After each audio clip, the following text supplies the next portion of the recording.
এয়া আকাশবাণী।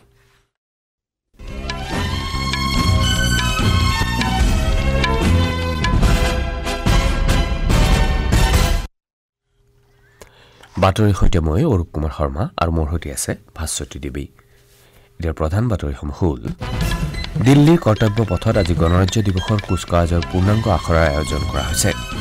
মহাৰাষ্ট্ৰৰ জলগাঁও জিলাৰ পচৰাত কালি বিয়লি হোৱা ৰেল দুৰ্ঘটনাত কমেও 12জন লোকে প্ৰাণ হেৰুৱায় আৰু অন্য 14জন আহত হয়। জলপথসমূহ দেশৰ সমৃদ্ধিৰ নতুন পথ হৈ পৰিছে বুলি কেন্দ্ৰীয় বন্দৰ, জাহাজ পৰিবহণ আৰু জলপথ মন্ত্ৰী সৰ্বানন্দ সোণোৱালে প্ৰকাশ কৰিছে। নেতাজী সুভাষ চন্দ্ৰ বসুৰ 128 সংখ্যক জন্মবাৰ্ষিকীৰ লগত সংগতি ৰাখি সমগ্ৰ দেশত আজি পৰাক্ৰম দিৱস পালন কৰা হৈছে। আৰু ভাৰতে যোৱা নিশা কলকাতাত অনুষ্ঠিত 5খনীয়া টি-20 ক্ৰিকেট শৃংখলাৰ প্ৰথমখন খেলত ইংলেণ্ডক 7 উইকেটত পৰাস্ত কৰে।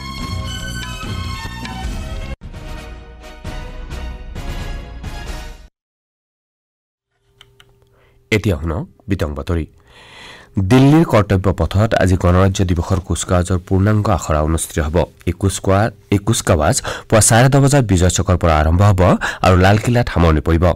এই পূৰ্ণাংগ আখৰাৰ সময়ত T-19 টেংক, নাগ ক্ষেপণাস্ত্ৰ প্ৰণালী আৰু পিনাকা ৰকেট প্ৰণালীৰ জৰিয়তে দেশৰ সামৰিক শক্তি প্ৰদৰ্শন কৰা হ'ব। ইয়াৰ উপৰি সশস্ত্ৰ বাহিনীৰ ভিন ভিন দল আৰু বিভিন্ন ৰাজ্যৰ প্ৰতীকপটৰ মাধ্যমেৰে দেশৰ সাংস্কৃতিক সৰ্বাত্মকতা প্ৰদৰ্শন কৰা হ'ব। আখৰাত বায়ুসেনাৰ বিভিন্ন শ্ৰেণীৰ বিমান আৰু যুঁজাৰু বিমানে কৰ্তব্য পথৰ আকাশমাৰ্গত বিভিন্ন ধৰণৰ কলা কৌশল প্ৰদৰ্শন কৰিব। কুচকাৱাজ সুচাৰুৰূপে সম্পন্ন কৰাৰ বাবে ৰাষ্ট্ৰীয় ৰাজধানী ক্ষেত্ৰত যাতায়াতৰ বিকল্প ব্যৱস্থা কৰা হৈছে। দিল্লী আৰক্ষীয়ে প্ৰকাশ কৰা মতে বিজয় চকত পূৰ্ণাংগ আখৰাৰ কুচকাৱাজ আৰম্ভ হ'ব আৰু কৰ্তব্য পথ, চি হেক্সাগন, নেতাজী সুভাষ চন্দ্ৰ বসুৰ মূৰ্তি, তিলক মাৰ্গ, বাহাদুৰ শ্বাহ জফৰ মাৰ্গ আৰু নেতাজী সুভাষ চন্দ্ৰ মাৰ্গ হৈ লালকিল্লাৰ দিশে অগ্ৰসৰ হ'ব। যান-বাহন আৰক্ষীয়ে যান-জঁট এৰাই চলাৰ বাবে এই পথসমূহেৰে যাত্ৰা নকৰিবলৈ জনসাধাৰণৰ প্ৰতি পৰামৰ্শ আগবঢ়াইছে। এইবেলি 76 সংখ্যক গণৰাজ্য দিৱসৰ কুচকাৱাজত দেশৰ বৈচিত্ৰ্য আৰু সাংস্কৃতিক সৰ্বাত্মকতা তুলি ধৰাৰ উদ্দেশ্যে বিভিন্ন ৰাজ্য, কেন্দ্ৰীয়শাসিত অঞ্চল আৰু কেন্দ্ৰীয় চৰকাৰৰ অধীনৰ বিভিন্ন মন্ত্ৰালয়ৰ মুঠ 26টা প্ৰতীকপট সাজি উলিওৱা হৈছে। স্বৰ্ণিম ভাৰত, ঐতিহ্য আৰু বিকাশ বিষয়বস্তুৰ ওপৰত ভিত্তি কৰি এই প্ৰতীকপটসমূহ সাজি উলিওৱা হৈছে। এইবাৰ গণৰাজ্য দিৱসৰ কুচকাৱাজত ভিন ভিন মন্ত্ৰৰে নিৰ্মাণ কৰি উলিওৱা 16খন ৰাজ্য আৰু কেন্দ্ৰীয়শাসিত অঞ্চলৰ লগতে বিভিন্ন মন্ত্ৰালয় আৰু বিভাগৰ 10টা প্ৰতীকপট অন্তৰ্ভুক্ত কৰা হ'ব। এই প্ৰতীকপটসমূহে দেশৰ বিবিধ শক্তি প্ৰদৰ্শন কৰিব বুলি প্ৰতিৰক্ষা মন্ত্ৰালয়ে প্ৰকাশ কৰিছে। এইবাৰৰ কুচকাৱাজত শক্তিশালী আৰু সুৰক্ষিত ভাৰত বিষয়বস্তু আধাৰিত সেনাবাহিনীৰ 3টা শাখাৰ এটা প্ৰতীকপটো চামিল হ'ব। এইবেলি প্ৰথমবাৰৰ বাবে গণৰাজ্য দিৱসৰ কুচকাৱাজত ভাৰতীয় বতৰ বিজ্ঞান বিভাগৰ এটা প্ৰতীকপট অন্তৰ্ভুক্ত কৰা হ'ব।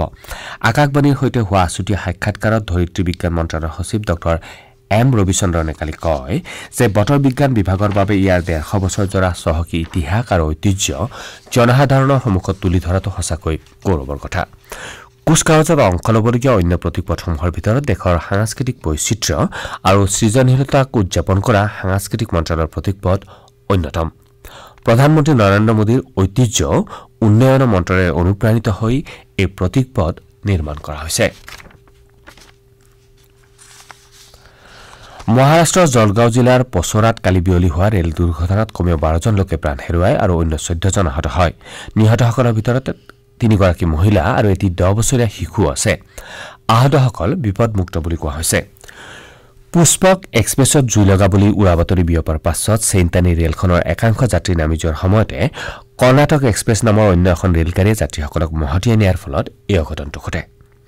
ৰাষ্ট্ৰপতি শ্ৰীমতী দ্ৰৌপদী মুৰ্মু, প্ৰধানমন্ত্ৰী নৰেন্দ্ৰ মোদী আৰু কেন্দ্ৰীয় গৃহমন্ত্ৰী অমিত শ্বাহে এই ৰেল দুৰ্ঘটনাক লৈ গভীৰ শোক প্ৰকাশ কৰিছে।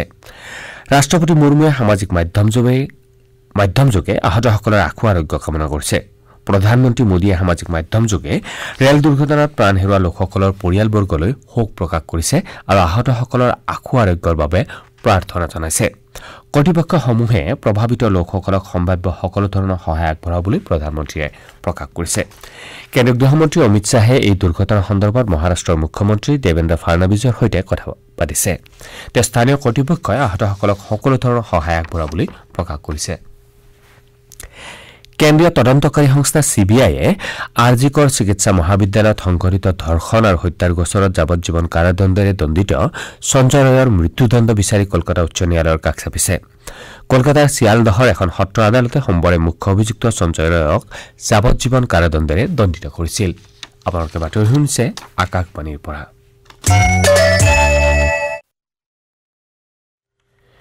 বাতৰিৰ পৰৱৰ্তী অংশ শুনক ভাস্বতীৰ পৰা। জলপথসমূহ দেশৰ সমৃদ্ধিৰ নতুন পথ হৈ পৰিছে বুলি কেন্দ্ৰীয় বন্দৰ জাহাজ পৰিবহণ আৰু জলপথ মন্ত্ৰী সৰ্বানন্দ সোণোৱালে প্ৰকাশ কৰিছে। মুম্বাইত কালি ভাৰতীয় সামুদ্ৰিক সন্মিলন আৰু প্ৰদৰ্শনী 2025 মুকলি কৰি মন্ত্ৰীগৰাকীয়ে এইদৰে মন্তব্য কৰে। তেওঁ কয় যে ভাৰত সম্প্ৰতি বৃহৎ বন্দৰৰ যুগত প্ৰৱেশ কৰিছে। প্ৰধানমন্ত্ৰী নৰেন্দ্ৰ মোদীৰ দৃষ্টিভংগীয়ে দেশৰ সামুদ্ৰিক ক্ষেত্ৰৰ ৰূপান্তৰ সাধন কৰা বুলি উল্লেখ কৰি শ্ৰী সোণোৱালে কয় যে ভাৰতৰ গুৰুত্বপূৰ্ণ বন্দৰসমূহে এতিয়া বছৰি 82 কোটি মেট্ৰিক টন সামগ্ৰী পৰিবহণ কৰে। এই পৰিমাণ 2014 চনৰ তুলনাত 47% অধিক বুলি মন্ত্ৰীগৰাকীয়ে প্ৰকাশ কৰে। সামুদ্ৰিক খণ্ড দেশৰ অৰ্থনীতি পুনৰ উত্থানৰ ভেটিৰূপে পৰিগণিত হোৱা বুলি উল্লেখ কৰি শ্ৰী সোণোৱালে কয় যে চৰকাৰে বন্দৰসমূহৰ আধুনিকীকৰণ আৰু ভাৰতবৰ্ষক সামগ্ৰী পৰিবহণ তথা ব্যৱসায়ৰ গোলকীয় কেন্দ্ৰৰূপে গঢ়ি তোলাৰ বাবে ভালেমান সাহসী সিদ্ধান্ত গ্ৰহণ কৰিছে।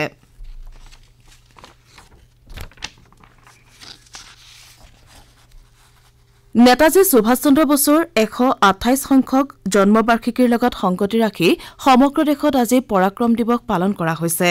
এই উপলক্ষে সাংস্কৃতিক মন্ত্ৰালয়ে নেতাজীৰ জন্মস্থান ওড়িশাৰ কটকত তিনিদিনীয়া উদযাপন সমাৰোহ আয়োজন কৰিছে। ওড়িশাৰ মুখ্যমন্ত্ৰী মোহন চৰণ মাঝীয়ে এই সমাৰোহ উদ্বোধন কৰিব।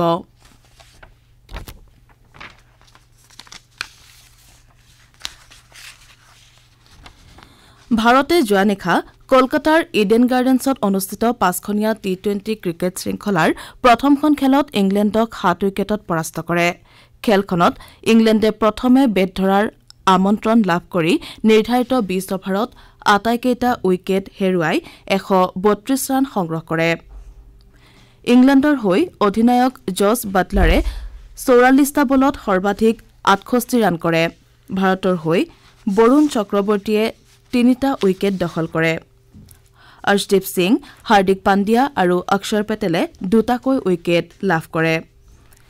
প্ৰত্যুত্তৰত ভাৰতে 133 ৰানৰ বিজয় লক্ষ্যৰে খেল আৰম্ভ কৰি 12 অভাৰ আৰু 5টা বলত 3টা উইকেট হেৰুৱাই নিৰ্ধাৰিত লক্ষ্যত উপনীত হয়। ভাৰতৰ হৈ অভিষেক শৰ্মাই মাত্ৰ 34টা বলত 79 ৰান কৰে। সঞ্জু চেমছনে 26 ৰানৰ বৰঙণি আগবঢ়ায় আৰু তিলক বাৰ্মাই 19 ৰান কৰি আউট নোহোৱাকৈ থাকে। শৃংখলাৰ দ্বিতীয়খন খেল পৰহিলৈ চেন্নাইৰ MA চিদাম্বৰম ষ্টেডিয়ামত খেলোৱা হ'ব। কেন্দ্ৰীয় বাণিজ্য আৰু উদ্যোগ মন্ত্ৰী পীয়ূষ গোৱেলে 2030 চনৰ ভিতৰত 10,000 ভৌগোলিক সূচাংক লাভ কৰাৰ লক্ষ্য নিৰ্ধাৰণ কৰিছে। নতুন দিল্লীত আয়োজিত ভৌগোলিক সূচাংক সম্পৰ্কীয় সভাত মন্ত্ৰীগৰাকীয়ে কয় যে এই লক্ষ্য চৰকাৰী পন্থাৰ জৰিয়তে ৰূপায়িত কৰা হ'ব আৰু ইয়াৰ বাবে এখন তদাৰকী সমিতিক গঠন কৰি দিয়া হ'ব। তেওঁ লগতে কয় যে বিভাগটোৱে আজিলৈকে জাৰি কৰা ভৌগোলিক সূচাংকৰ সংখ্যা হৈছে 605। প্ৰধানমন্ত্ৰী নৰেন্দ্ৰ মোদীৰ অধীনত বৌদ্ধিক সম্পত্তি তথা পৰিৱেশ তন্ত্ৰৰ ওপৰত চৰকাৰে কৰা প্ৰচেষ্টাক লৈও মন্ত্ৰীগৰাকীয়ে মন্তব্য কৰে। ভৌগোলিক সূচাংকৰ বাবে অনুমোদিত ব্যৱহাৰকাৰীৰ সংখ্যা যোৱা 10 বছৰত 365ৰ পৰা 29,000লৈ বৃদ্ধি পাইছে। প্ৰধানমন্ত্ৰীয়ে দিয়া বিকাশ ভি আৰু বিৰাসত ভি ধাৰণাৰ ওপৰতো গুৰুত্ব দি কেন্দ্ৰীয় মন্ত্ৰীগৰাকীয়ে তেওঁৰ মন কী বাত অনুষ্ঠানত বিভিন্ন সামগ্ৰিক উল্লেখকে ধৰি প্ৰধানমন্ত্ৰীৰ অহৰহ প্ৰচেষ্টাৰ ওপৰত আলোকপাত কৰে। বাতৰি শেষ কৰাৰ পূৰ্বে প্ৰধান বাতৰিসমূহ আকৌ এবাৰ পঢ়ি দিছো। দিল্লীৰ কৰ্তব্য পথত আজি গণৰাজ্য দিৱসৰ কুচকাৱাজৰ পূৰ্ণাংগ আখৰাৰ আয়োজন কৰা হৈছে। মহাৰাষ্ট্ৰৰ জলগাঁও জিলাৰ পচোৰাত কালি বিয়লি হোৱা ৰেল দুৰ্ঘটনাত কমেও 12জন লোকে প্ৰাণ হেৰুৱায় আৰু অন্য 14জন আহত হয়। জলপথসমূহ দেশৰ সমৃদ্ধিৰ নতুন পথ হৈ পৰিছে বুলি কেন্দ্ৰীয় বন্দৰ জাহাজ পৰিবহণ আৰু জলপথ মন্ত্ৰী সৰ্বানন্দ সোণোৱালে প্ৰকাশ কৰিছে। নেতাজী সুভাষ চন্দ্ৰ বসুৰ 128 সংখ্যক জন্মবাৰ্ষিকীৰ লগত সংগতি ৰাখি সমগ্ৰ দেশত আজি পৰাক্ৰম দিৱস পালন কৰা হৈছে আৰু ভাৰতে যোৱা নিশা কলকাতাত অনুষ্ঠিত 5খনীয়া টি20 ক্ৰিকেট শৃংখলাৰ প্ৰথমখন খেলত ইংলেণ্ডক 7 উইকেটত পৰাস্ত কৰে। আমাৰ এতিয়াৰ বাতৰি ইমানতে অন্ত পৰিল। পৰৱৰ্তী বাতৰি 7:55 শুনিবলৈ পাব।